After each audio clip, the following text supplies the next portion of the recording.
मंगरू आता है और मगरमच्छ का मुंह बंद करके उसको उठा के पटक देता है। फिर उसको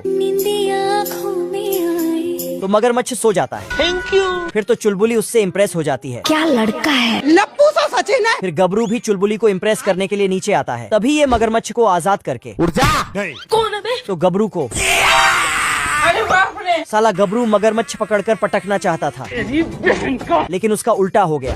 कुछ नहीं होगा बेटा। फिर मगरमच्छ थैंक यू बोलता है। Thank you. साला मंगरू चुलबुली को इम्प्रेस करके अपने साथ घुमाने ले जाता है, लेकिन चुलबुली गलती से चलते चलते शेर के पिंजरे में घुस जाती है और तभी शेर से मुलाकात हो जाता है। मुझसे प्यार करती है या नहीं करती? लेकिन इसको थोड़ा लेट से पता चलता है। इधर गबरू सोकर उठता है। रुक जा। तभी इसका स्पिनच वाला डिब्बा बाहर निकल जाता है और अपने सुट्टा फूकने वाले से खींच कर खा जाता है। फिर तो ये मगरमच्छ को चैन की नींद सुला देता है। खत्म।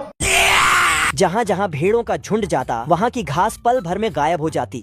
यहाँ तक कि इंडियन लोगों के तंबू भी नहीं बचे। लेकिन पप्पू को कोई फर्क नहीं पड़ता। वह चाबुक घुमाते हुए अपने छोटे गड्ढे को आगे बढ़ाता है और भेड़ों का झुंड सीधे घुस जाता है। अरे बाप रे। पलक झपकते ही पूरा घास का मैदान साफ। अब हजारों गायों के सामने खाने का संकट खड़ा हो जाता है। गायें भागकर बूढ़े भेड़िए से मदद मांगती हैं। हम्बा हम्बा रम्बा रम्बा कम्बा कम्बा। लेकिन भेड़िया कुछ भी नहीं समझता। आखिर गुस्से में गाय इंसानों की भाषा में बोल पड़ती है। बाप रे। वह घोड़े पर चढ़कर हीरो की तरह कूदता है।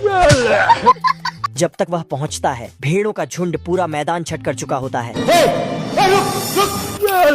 और गुस्से में भेड़िया बंदूक निकालकर पप्पू को धमकाने लगता है। उठा उठा के पट दूंगा, चीर दूंगा, फाड़ दूंगा साले। पप्पू ने शिकारी से कहा, अब देख तू। और बस एक ही गोली में उड़ते हुए हंसों के पूरे परिवार को लाइन से गिरा दिया। बाप रे। उसने सिक्का उछाला और एकदम निशाने के बीच गोली मार दी। अरे बाबा। लेकिन पप्पू बिल्कुल भी नहीं घबराया और यूं ही गोली चला दी।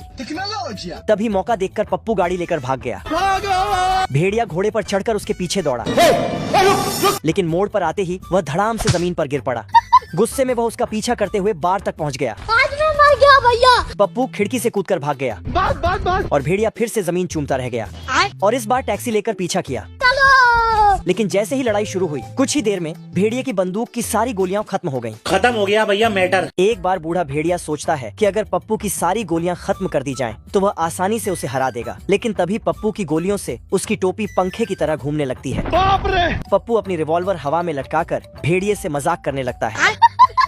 डर के मारे भेड़िया दूसरी जगह भागकर छिपता है, लेकिन रिवॉल्वर अपने आप फायर करती रहती है अरे बाबा। और पत्थरों को ऐसे तराश देती है जैसे कोई कलाकार मूर्ति बना रहा हो। अब भेड़िया समझ जाता है कि अकेले पप्पू से जीतना नामुमकिन है। वह अपनी पूरी गायों की फौज लेकर मैदान में आ जाता है।